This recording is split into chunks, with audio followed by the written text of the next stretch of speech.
Hai, Halo, Halo, hai, selamat datang selamat datang selamat datang di apoteker kita. di apoteker kita.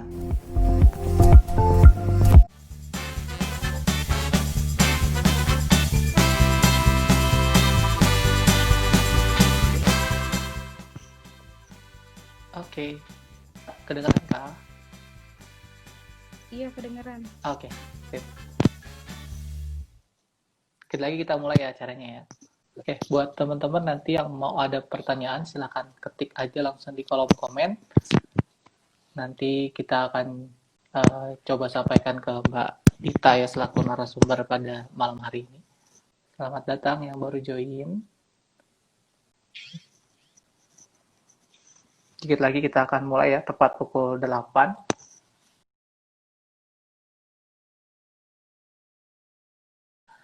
Halo Sobat Apoteker Kitalks ya, terima kasih udah join, ini udah mulai pada join tepat pukul 8, terima kasih udah tepat waktu dalam live Instagram kali ini. Apoteker Kitalks kali ini adalah series kedua, yang sebelumnya itu adalah tentang kosmetik dan skincare, nanti teman-teman bisa lihat recapnya di channel YouTube ataupun di feed Instagram kita. Nah, buat teman-teman apoteker Kitalks yang baru pertama kali join, aku mau jelasin dulu bahwa apoteker kita ini adalah komunitas ya dari berbagai bidang ataupun sektor teman-teman apoteker yang senantiasa berbagi dan mengedukasi masyarakat, khususnya tentang bidang obat-obatan. Nah, topik kita kali ini adalah anak sakit, apa aja yang perlu diperhatikan dalam pemberian obat kepada anak. Sebelumnya saya akan memperkenalkan diri dulu. Saya Agil Bradley Musa, biasanya dipanggil Agil, dan saat ini bekerja di RSCM, Rumah Sakit Cipto Mangunkusumo, sebagai hospital pharmacist. Dan saya akan memandu bincang-bincang ringan kita malam ini, mungkin sekitar 45 menit sampai 1 jam ke depan.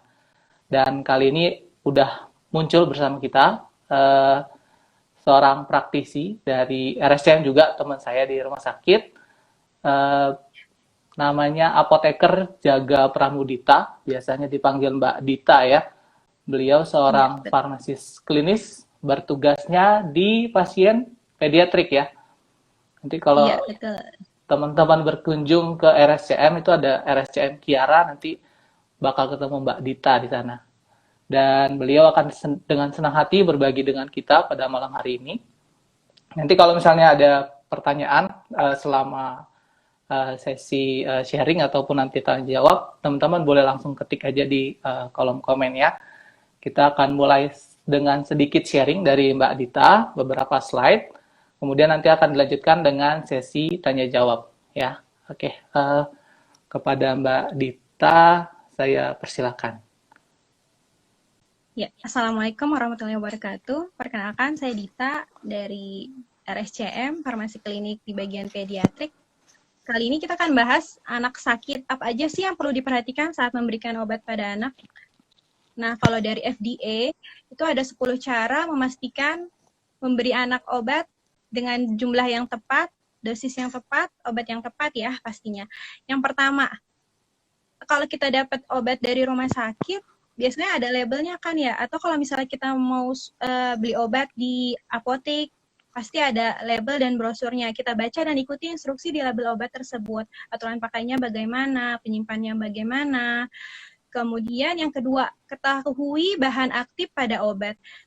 Yang kita tahu, obat itu ada berbagai macam merek ya, banyak sekali. Paracetamol aja bisa ada lebih dari 10. Yang kita harus ketahui adalah zat aktifnya, misalnya kalau paracetamol tuh ada Tempra, ada Praxion, ada Sanmol. Yang kita pegang adalah paracetamol yang buat penurun demam. Kemudian yang ketiga, berikan sesuai dosis yang tepat. Dibaca di labelnya, berapa dosisnya, apakah 3 kali sehari 3 ml, kalau 3 ml ukurannya semana, kalau misalnya 5 ml berapa sendok, apakah sendok teh, apakah sendok makan, itu harus sesuai. Kemudian yang keempat, tanyakan kepada apoteker atau dokter, apakah ada interaksi obat dengan obat lainnya atau dengan makanan. Boleh nggak sih misalnya zat besi very sirup dicampur dengan susu, boleh apa enggak? Bisa ditanyakan pada saat konseling. Terus yang kemudian yang kelima, gunakan alat pengukur dosis yang tepat. Alat pengukur dosis ada apa aja? Ada sendok makan. Sendok makan itu berapa mililiter? 15 mililiter. Sendok teh 5 mililiter. Kemudian kalau pipet cocoknya buat bayi ya. Kalau misalnya bayi jangan dikasih pakai sendok makan karena mulutnya nggak kecil, nggak muat. Terus yang keenam, ketahui perbedaan mililiter antara sendok teh ataupun sendok obat. Tadi ya, kalau sendok teh itu 5 mililiter, kalau sendok makan itu 15 mililiter, sesuaikan dengan mulut bayi. Sebaiknya kalau di bawah 1 tahun pakai pipet, lebih mudah nanti akan memberikan obatnya. Kemudian yang ketujuh, ketahui berat badan anak.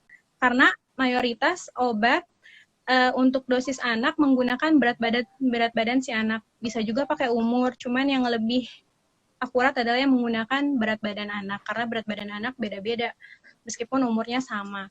Kemudian yang kedelapan, simpan kembali sesuai dengan tempat penyimpanannya. Kalau misalnya simpan kayak sediaan suppositoria yang harus simpan di kulkas, maka disimpan di kulkas. Kalau misalnya dia disimpannya di suhu ruang akan mencair, akan susah gimana mau masukinnya, obatnya sudah mencair.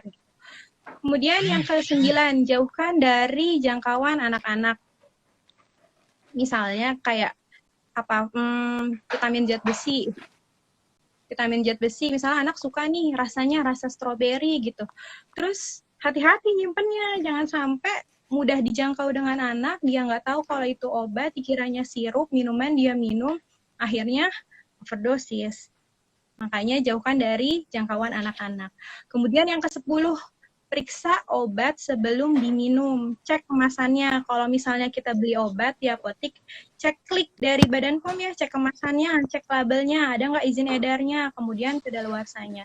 Nah, kalau misalnya obat itu udah pernah kita buka sebelumnya, cek lagi organoleptisnya, warnanya, bentuknya, baunya, rasanya, apakah berubah atau tidak, untuk memastikan obat itu rusak atau tidak. Kemudian, tips menyimpan obat yang penggunaannya tidak langsung habis atau bila perlu. Misalnya kayak paracetamol kan jika demam aja ya, sayang tuh kalau misalnya dibuang. Masih bisa dipakai lagi apa enggak sih? Apa aja yang harus diperhatikan? Yang pertama, catat tanggal buka obatnya. Kita tulis di labelnya tuh, misalnya tanggal buka obatnya hari ini misalnya 11 Oktober 2020. Kemudian simpan di tempat penyimpanan sesuai petunjuk, misalnya kayak antibiotik coamoxiclav sirup misalnya. Dia kalau misalnya udah dicairin, simpennya harus di kulkas, berarti simpennya di kulkas. Kemudian tulis tanggal batas penggunaan obatnya, kayak antibiotik itu kan biasanya kalau yang sebelum dicairkan itu 7 hari misalnya. Kita tulis tadi tanggal buka tanggal 11 Oktober, kemudian 7 hari kemudian tanggal berapa? Tanggal 17, berarti di situ tulis tanggal expirednya 17 Oktober 2020. Jangan sampai sudah lewat dari tanggal 17 kemudian diminum lagi. Kemudian yang keempat, cek organoleptis sebelum menggunakan obat yang sudah dibuka. Tadi ya, bentuknya, warnanya, baunya, dan rasanya. Ada nggak perubahan dari keempat itu? Kalau ada salah satu aja yang berubah, sebaiknya jangan digunakan lagi, karena obat sudah rusak. Kemudian, pernah dengar BUD, Beyond Use Date. Beda nggak sih sama expired date? Itu beda ya. Kalau expired date atau tanggal kedaluarsa itu batas penggunaan obat yang diperbolehkan masih diminum yang tertera pada kemasannya, biasanya dari pabriknya yang menentukan. Kan ada tanggal produksi, kemudian ada tanggal ED. Nah, kalau BUD atau Beyond Use Date adalah batas waktu penggunaan produk obat setelah diracik atau disiapkan atau setelah kemasan primernya dibuka.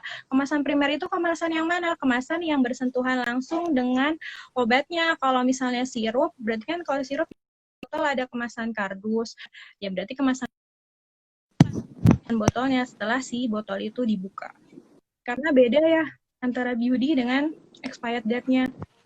Setelah dibuka nggak akan sama expired date-nya, sama dengan ED yang tertera di kemasan. Perhatikan yang ketiga adalah catat riwayat penggunaan obat. kita catat apa sih tujuannya? Catat riwayat penggunaan obat pada anak. Yang pertama, untuk menjaga anak tetap aman. Supaya kita tahu obat apa aja yang udah dikasih. Jam berapa, obatnya apa, keluhannya apa, sesuai apa enggak. Kemudian kalau misalnya ada alergi, kita bisa tahu dia alerginya alergi apa, timbul kemerahan atau itu kapan timbulnya setelah minum obat. Kemudian yang kedua, banyak kan ibu-ibu sekarang yang sambil kerja ya di rumah anaknya sama pengasuh misalnya sama babysitter. Nah, riwayat penggunaan obat ini bisa jadi panduan buat pengasuh anaknya kapan harus minum obat misalnya anaknya demam. Seperti itu. Kemudian gimana sih cara menuliskan catatan obat?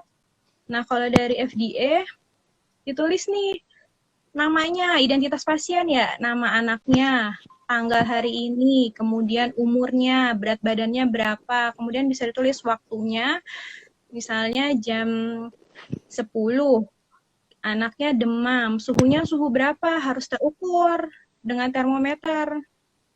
Misal suhunya 38. Nah, obat apa yang udah dikasih? Paracetamol, berapa mili? Misalnya 1 mililiter. Oke, berarti kan kalau paracetamol itu tiap 6 jam. Nanti 6 jam kemudian catat di sini nih, cek suhu kembali cek suhu kembali jam 6 misalnya. Itu buat panduan kita. Kalau misalnya masih demam, berarti kita masih bisa kasih lagi, tulis lagi di catatan obat ini. Gitu ya. Kemudian di mana sih harus simpan catatan pengobatan harian anak? Simpan di tempat yang mudah ditemukan oleh pengasuh anak kita ya, supaya gampang nyarinya.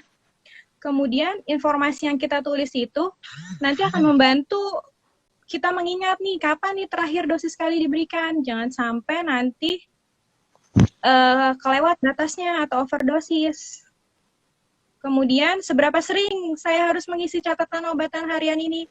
Catat dari mulai minum sampai dengan terakhir minum. Misalnya antibiotik. Kalau antibiotik 7 hari, ya berarti 7 hari dari awal minum sampai nanti terakhir minum. Kemudian catat kalau misalnya ada alergi obat, hubungi dokter atau apoteker Anda. Gimana cara mengatasinya? Jadi kalau punya anak sakit gimana? Jangan panik ya. Baca labelnya, kemudian pastikan kita memberi anak obat dengan dosis yang tepat. Oke, terima kasih Dita buat sharing-sharingnya. Tadi udah cukup jelas ya dijelaskan bagaimana cara memberikan obat kepada anak, dan bahkan ditambahkan juga terkait dengan penyimpanan dan catatan pengobatan ya. Semoga ini menjadi catatan penting buat kita semua, baik buat masyarakat maupun teman-teman apoteker nanti saat mengedukasi masyarakat ya. Ini ada beberapa pertanyaan ya, udah kita kumpulin sebelumnya. Mungkin nanti Mbak Dita bisa bantu jawab. Kalau misalnya, ini pertanyaannya, kalau pasien bayi dikasih obat nih Mbak Dita, biasanya obat-obat sirup gitu. Nah, kenapa sih bayi itu muntah dan solusinya gimana? Iya. Kadang bayi emang suka muntah ya, refleks kepenuhan lambungnya, kemudian dia muntah, sama kayak misalnya kalau gumoh ya, disebut gumoh kalau habis minum ASI, kalau dia nggak diginiin dulu tuh, nanti kalau dia belum sendawa suka muntah kan ya. Nah, kalau pada bayi biasanya muntah saat diberi obat itu sebab pertamanya adalah rasa pahit mungkin, atau aftertaste, misalnya kayak paracetamol meskipun sirup kan dia suka ada aftertaste-nya ya, pahit, atau kekentalan obat. Kalau misalnya dikasih kentalan obatnya nggak sama nih sama ASI yang biasa dia minum, jadi anak susah minum, jadi penolakan dari si bayinya. Kemudian gimana sih solusinya supaya bayi mau minum obatnya? Pertama, pastiin dulu bayinya nggak lagi ngantuk ya, nggak lagi terlalu kenyang. Kemudian gendong bayi posisikan si bayinya agak duduk atau kepalanya lebih tinggi dibandingkan dengan badannya. Kemudian bisa digores sedikit nih pipinya buat ngerangsang biar mulutnya terbuka. Kemudian bisa pakai pipet nanti diminumin kayak gitu. Oke. Terus pertanyaan kedua, kalau misalnya nggak ada, misalnya di aturan pakainya itu 1 sendok makan nih Mbak Dita, misalnya kita dapat obat dari puskesmas gitu kan, katanya diminumnya 3 kali sehari 1 sendok makan. itu kita boleh nggak sih pakai sendok yang ada di rumah? Oh, sendok makan ya sebaiknya jangan pakai sendok makan, sebaiknya pakai sendok obat ya karena takarannya pasti kalau pakai sendok obat. Terus sesuaikan dengan umur. 3 kali 15 mili umur berapa anaknya? Kalau anaknya udah remaja, 15 tahun, 12 tahun, mungkin bisa pakai apa? Itu namanya wadah yang buat obat, sendok bukan sendok takar. Wadah takar ya, ada gelas takar ya, gelas ukur yang 15 mili, 20 mili, tuh mungkin bisa pakai itu, lebih efektif dibanding pakai sendok obat yang harus 3 kali, berarti kalau 15 mili kan ya. Gitu sih. Oke. Kemudian ini ada pertanyaan lagi, kalau anak saya diresepin obat puyer, itu cara pemberian yang benar kayak gimana, Mbak? Kalau pakai obat puyer, pertama tanyain dulu sama apotekernya ya, boleh nggak dicampur sama susu? Kalau misalnya boleh dicampur sama susu, mungkin bisa ngelarutinnya pakai susu. Tapi kalau misalnya nggak boleh, kita taruh obatnya di sendok takar tuh, kemudian dikasih air biasa ya, air putih atau air bening. Kemudian dilarutin dulu. Biasanya sih kalau racikan puyer sama apotek sama farmasinya udah dikasih pemanis kalau misalnya untuk bayi supaya nggak terasa pahit. Nah, bisa menggunakan pipet. Kalau misalnya dia udah larut, baru kita bisa pakai pipet tuh, disedot aja pakai pipet, kemudian baru diminuminnya menggunakan pipet, lebih mudah dibandingkan dengan menggunakan sendok karena mulutnya kan kecil ya, Mas ya. Nggak bisa.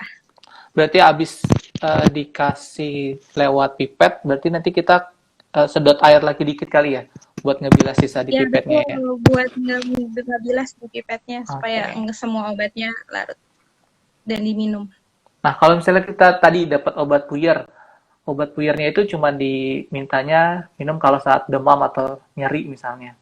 Nah, itu sampai kapan tuh kita boleh simpan obat puyernya? Boleh nggak kita simpan sampai dia umur 3 bulan, 6 bulan gitu, Mbak? Sebenarnya itu namanya biodi ya. Kalau misalnya obat racikan, sebenarnya ini farmasisnya sih yang berperan di sini untuk nentuin untuk nulis expired date-nya di kemasannya itu sampai kapan. Jadi kan kalau racikan itu kita buat dari tablet ya atau dari kapsul yang kita gerus kemudian dibagi sesuai dengan takarannya. Nah, kalau misalnya ED dari si tablet atau si kapsulnya itu kurang dari 6 bulan expired date yang dikemasannya, maka bisa menggunakan ED dari kemasannya atau ED dari pabriknya. Tapi kalau misalnya ED dari pabriknya lebih dari 6 bulan, maka hitungannya adalah 25% dari sisa waktu penggunaan sebelum ED. Misalnya ED-nya 2021, masih ada 1 tahun lagi ya, 12 bulan. Berarti 25%-nya dari 12 bulan. Mungkin masih bisa digunakan sampai 3 bulan ke depan. Cuman dilihat lagi kalau misalnya racikannya itu puyernya udah berubah tadi bentuk, warna, bau dan rasanya, sebaiknya jangan diminum, berarti obatnya sudah rusak gitu. Oke, berarti balik lagi ke lihat sediaan fisiknya ya. Dan kalau untuk hitungan kasarnya berarti 25% tadi ya patokannya. Iya. Oke. Kemudian ini ada pertanyaan, sebentar, dari Irfan ya. Jadi berapa lama umumnya sirup setelah dibuka masih bisa digunakan kembali? Apa sama dengan tanggal ED-nya? Mungkin mirip-mirip nih, Mbak Dita. Sediaan sirup ya, Mas ya? Ya. Oh, sediaan sirup, misalnya kayak habis vaksin gitu ya, habis vaksin DPT ini biasanya kan kalau vaksin DPT demam tuh ya. Nah, dokter biasanya yang ngeresepin tuh apa masih bisa dipakai atau enggak. Nah, kalau dari NHS itu rekomendasinya 3 bulan setelah dibuka. Jadi jangan lupa ditulis tanggalnya, tanggal bukanya kapan, kemudian tanggal expired 3 bulan kemudian kapan. Tapi tetap balik lagi ya, harus diperiksa 4 indikator yang tadi ya, bentuk, bau, warna, rasanya. Kalau misalnya kurang dari 3 bulan ternyata itunya ngendap, apa ada endapan, atau terbentuk kayak larutan gula-gulanya tuh nempel di leher botol, dan setelah dikocok dia nggak bisa, berarti jangan diminum lagi, berarti udah rusak. Oke, berarti secara umum 3 bulan ya, cuman tetap wajib harus lihat lagi dari kestabilan obatnya. Kecuali dinyatakan lain ya, kecuali dinyatakan lain dari kemasannya, kecuali ada sendiri di kemasannya, kayak antibiotik kan biasanya ada 5 hari, ada yang 7 hari, ada yang 14 hari ya. Untuk antibiotik yang dilarutin itu ya. Kalau Kayak misalnya dia sirup azitromycin kering. sirup, dia cuma Hmm, 5 hari. Ya, kalau antibiotik yang biasa kayak cefixim, coamoxiclav, sirup, itu biasanya 7 hari sih.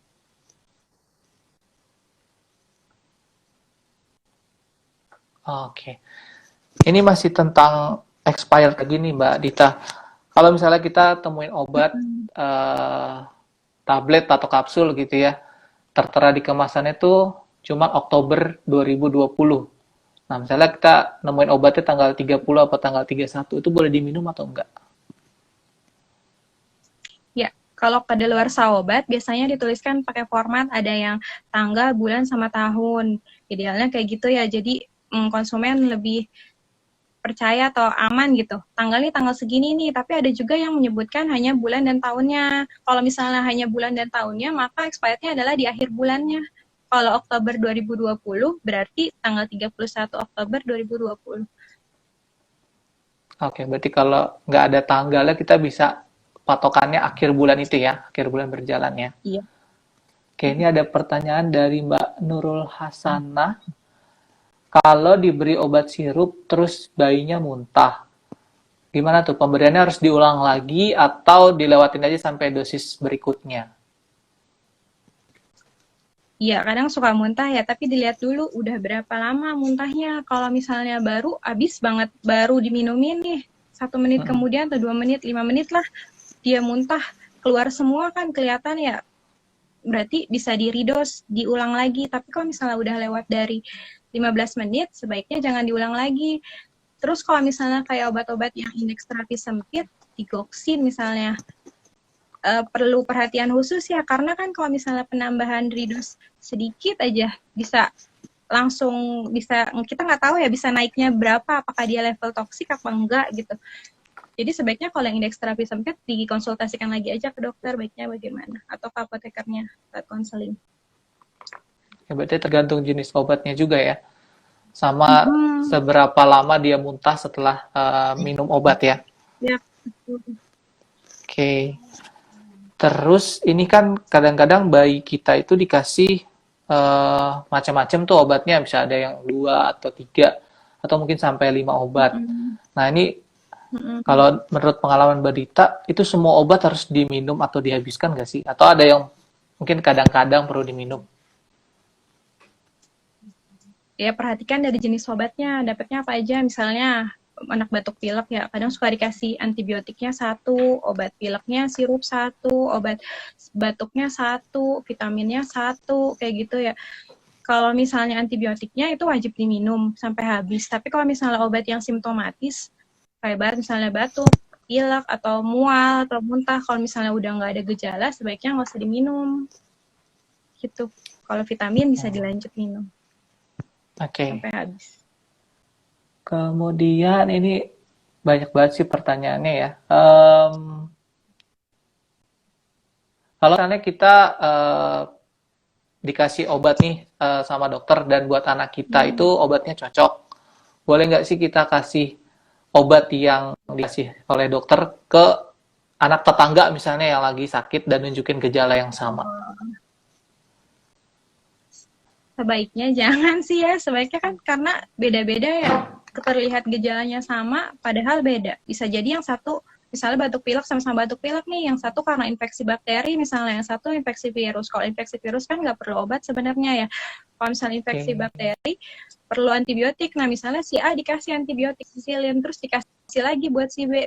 Belum tentu cocok kan, karena beda infeksinya ternyata. Kemudian dosisnya umurnya si A belum tentu sama dengan umurnya si B, berat badannya mungkin aja beda. Jadi ya sebaiknya jangan gitu. Oh. Ini berarti kalau bicara soal berat badan, kalau misalnya anak kita dikasih obat 3 bulan lalu sama hari ini, berarti obat dosisnya bisa beda gitu ya, Mbak? Karena tergantung berat Bisa, badannya tapi juga kan ya. ya, tapi kan biasanya ada range dosis ya. Hmm, Biasanya ada range dosis, dan kenaikan berat badannya kan nggak yang langsung total 10 kilo, 5 kilo kan nggak gitu ya, paling naik berapa ons atau berapa kilo, jadi nggak terlalu jauh beda range dosisnya, biasanya sih gitu.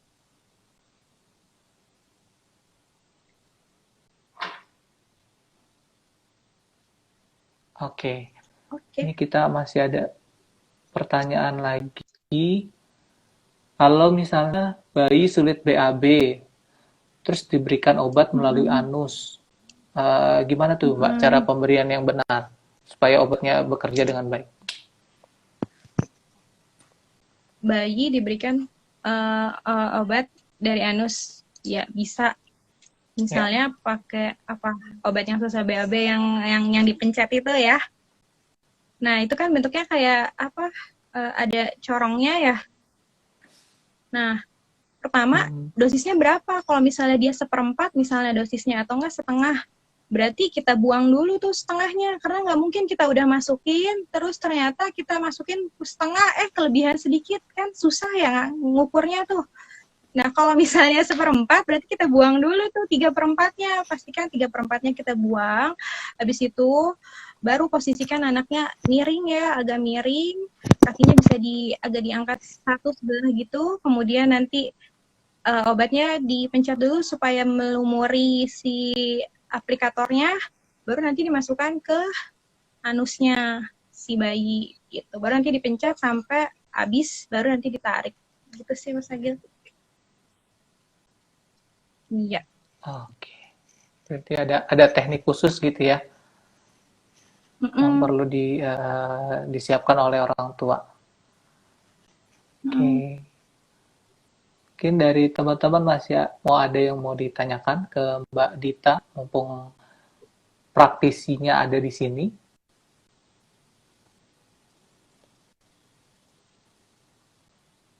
Oke, mungkin saya juga tadi sambil searching-searching ya di internet itu udah ada yang medicine feeder.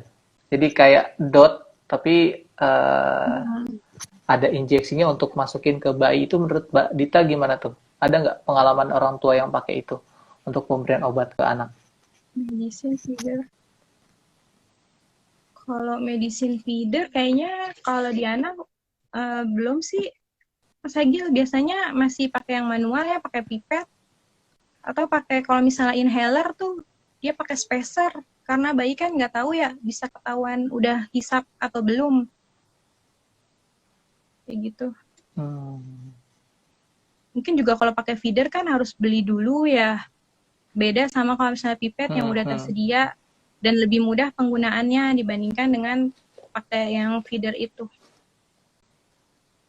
hmm. Gitu. Ada teknik khusus nggak sih Mbak Dita saat apa namanya pemberian obat pakai pipet?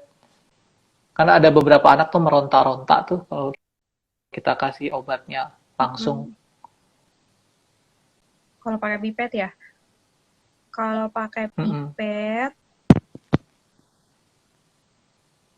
nah kalau misalnya pakai pipet, yang penting tuh posisinya sih ya, posisi si bayinya jangan sampai telentang atau takutnya tersedak doang, jangan sampai si pipetnya itu masuk ke belakang tenggorokan tuh, yang hmm, mau dekat tenggorokan terus set.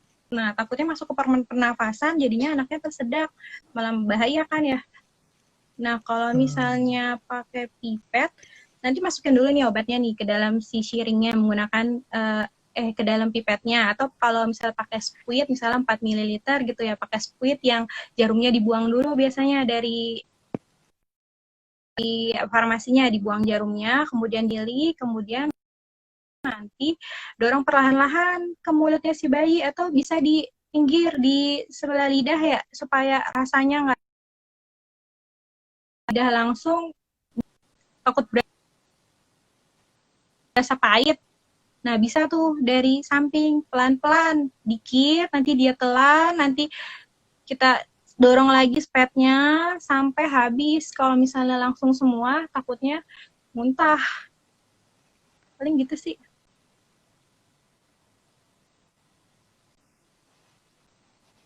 Halo?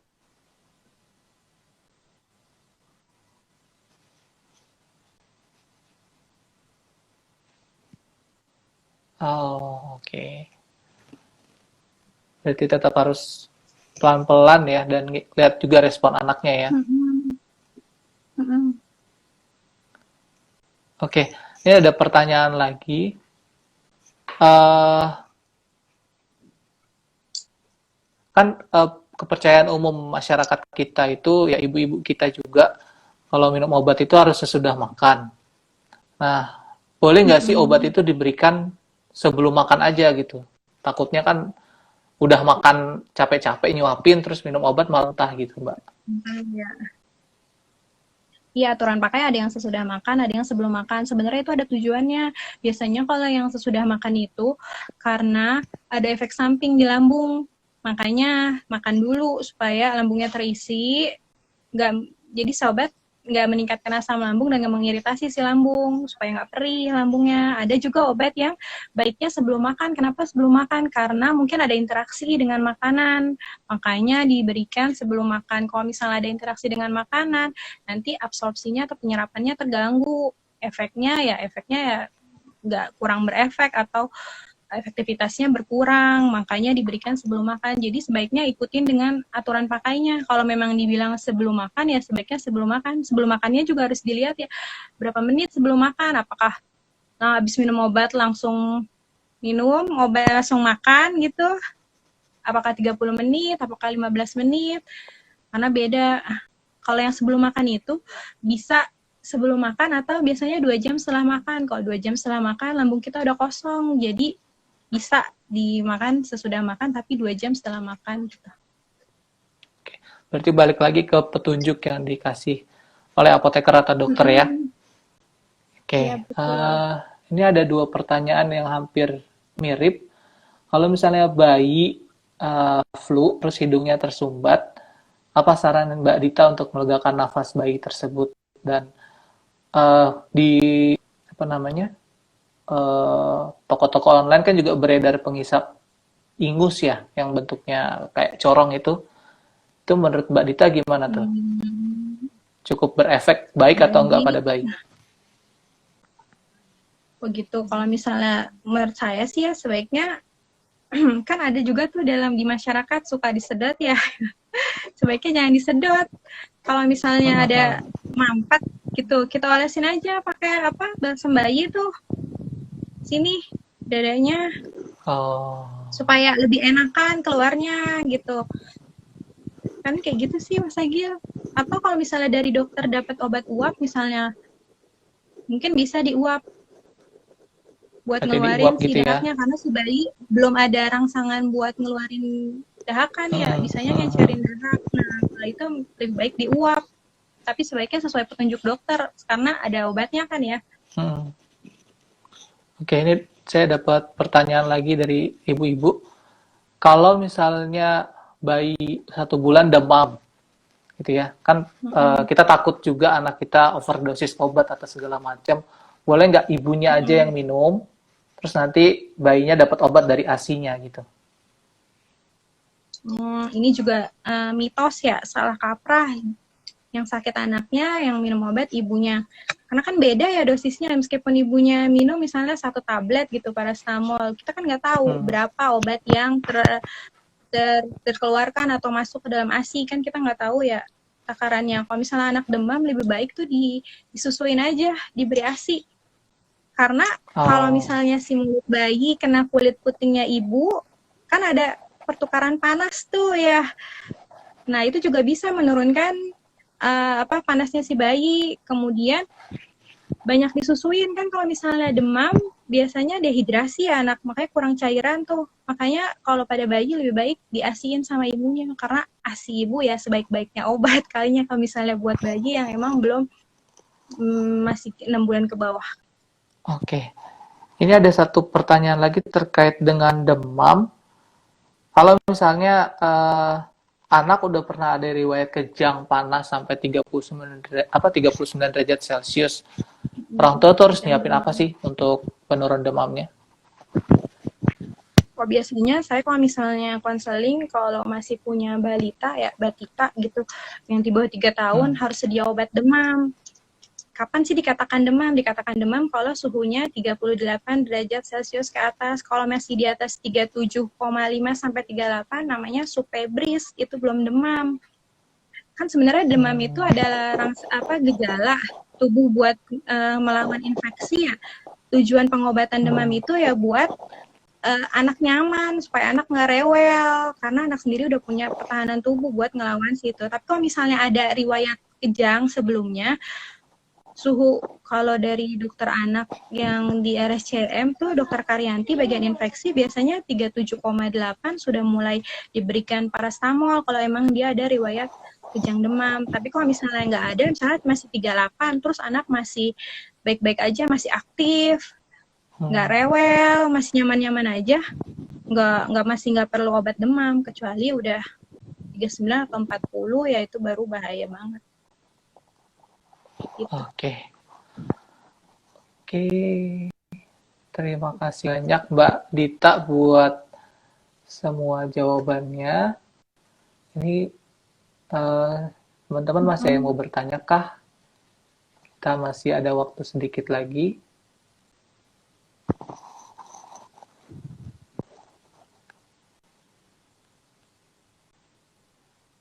Oke.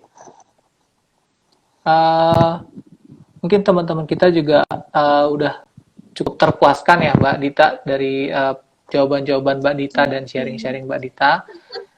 Mungkin, ada satu lagi.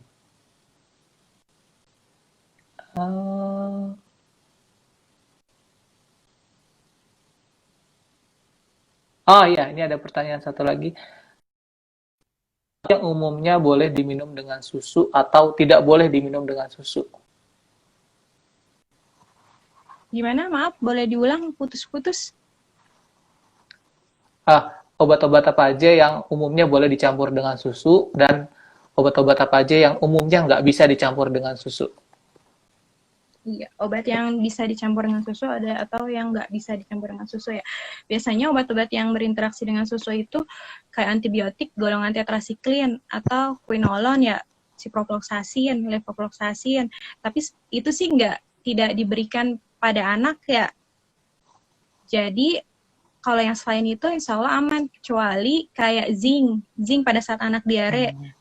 Zinc itu tidak boleh dicampur dengan susu karena akan menurunkan efektivitas atau penyerapan dari si zincnya. Jadi sebaiknya bisa dijeda 1 jam atau 2 jam diminumnya sebelum ASI atau sebelum susu ya, susu formula kayak zinc. Kemudian vitamin zat besi yang Fe, biasanya kan anak suka dikasih tuh vitamin zat besi supaya nggak anemia ya, yang sirup ataupun yang drop itu juga sebaiknya tidak dicampur dengan susu karena ada interaksi yang bisa menyebabkan penyerapan dari si besinya terganggu gitu. Oke.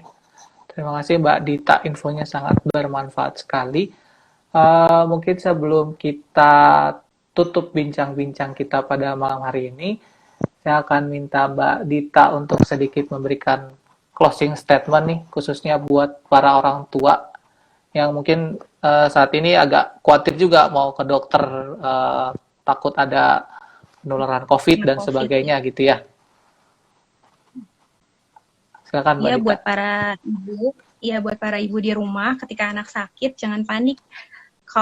Jangan panik, pokoknya kuncinya adalah jangan panik. Gunakan obat yang swamedikasi ya, obat yang ada di rumah. Kalau demam berarti lihat tanda anaknya apakah rewel apa enggak. Kalau misalnya anaknya nggak rewel dan masih aman, ya nggak usah dikasih obat. Tapi kalau misalnya anak udah mulai rewel, suhu udah di atas 38, bisa diberikan obat misalnya parastamol.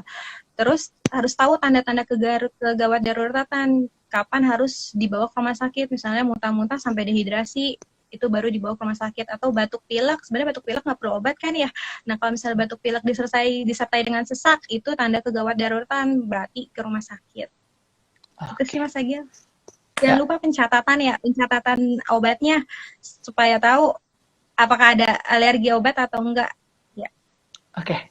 Terima kasih banyak Mbak Dita, terima kasih juga buat semua teman-teman Apoteker Kitox yang udah mengikuti perbincangan kita malam hari ini. Semoga bisa bermanfaat buat kita semua ya. Terima kasih Mbak Dita, sampai jumpa kembali. Terima kasih, sampai jumpa kembali.